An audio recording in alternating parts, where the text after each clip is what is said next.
His volunteer coaching career is rounding third and headed for home. His kid and the others he's coached for years are closing in on graduating from youth sports programs and perhaps making a go of it in high school one day. You know, and I've seen them grow up from little bitty boys and losing teeth and scoring their first touchdown and hitting their first home run to where they're at now in junior high school. Basketball, football, and baseball. We signed Jake up for football. He ended up on Tommy's team.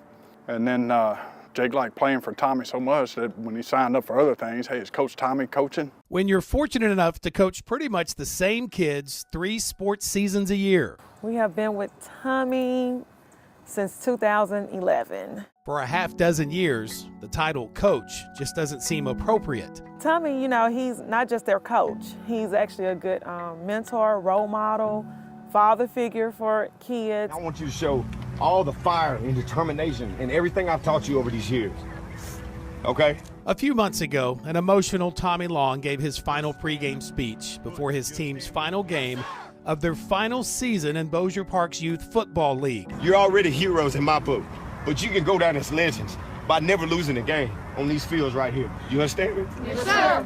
You can do it.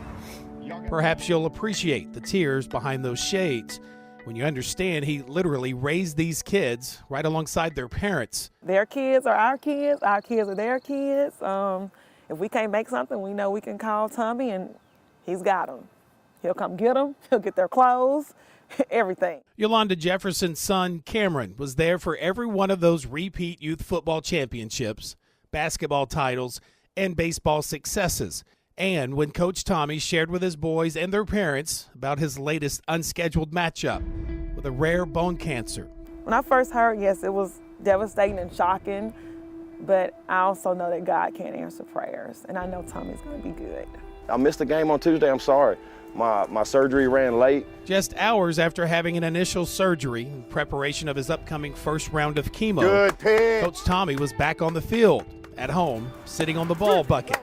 Hey, now you ready? I try to attack everything with everything that I have, emotionally and physically. Which won't be easy, since his doctors told him to take it easy after a golf ball-sized tumor was discovered in one of the most accidental, and as Tommy sees it, blessed ways possible. You see, a few months ago, Tommy painfully fell on his left knee, but refused to go to the doctor. Then again, you know, men are hard-headed. And then just weeks later, he injured that same knee at work, thinking he had a torn ligament. I finally couldn't stand the pain anymore, so I went to the orthopedic surgeon, and they did the MRI. Bruising and tears quickly became the least of the doctor's concerns, because that MRI revealed something that may not have been detected for months, maybe years. A tumor attached to an area around that left knee. I kind of felt like now that I've had some time to reflect on it, God was telling me to go to the doctor, you know, and he was showing me something is wrong. Rolling hard. Hey, good solid hit, that's all right. For him to come out here and spend all of his time, and I mean all of his free time, with kids, I mean, that's something you respect. And now some of Tommy's biggest supporters are some of the very coaches he spent years tormenting on the gridiron and the baseball diamond. The kids play hard for him, they love him.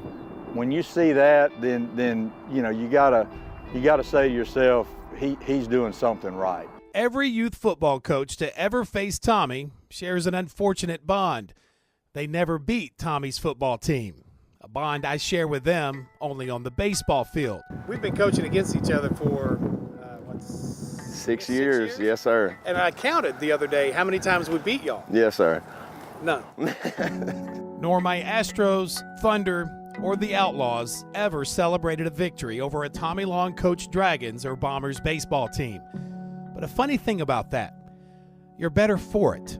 I respect that. I mean, when you can look across there and see these teams that are being coached positive and being as successful as they are, because he set the bar pretty high.